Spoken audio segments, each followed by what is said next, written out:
Hi, I'm Josh Willis with Rayzist. Today I'm joined with Matthew from ABRA. He's our tech support guy. He's been here for a while. He handles a majority of the tech support here in the US and globally. And today we're going to go over a lot of maintenance things that you guys are going to have to take care of in your shop. We're going to show you how easy it is to take care of these, and we'll explain how important it is to do them as well. It's very important to make sure your bridge is properly adjusted and aligned. This needs to be done periodically just to make sure that the bridge stays square to the machine.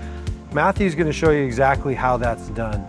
The first thing he's going to do is loosen the set nut, and once it's loose, that will allow him to first check the bridge to see if it's off. And you can tell it's off just a little bit.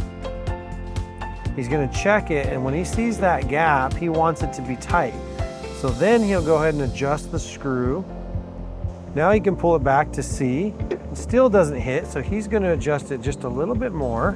Now he'll check it, and it's perfect, perfectly flush. When he lets go, it stays in. That's what we want. Now what he can do is remove the bridge, or push the bridge back and tighten the nut. Keep in mind, when you do this, you'll have to have the power off or the e-stop on. And that's how we adjust and regulate and realign the bridge. Thank you for watching this video. Hopefully it helped. Hopefully the machine's up and running. If for whatever reason it hasn't solved your problem, please reach out to me or Matthew or any of our tech support people.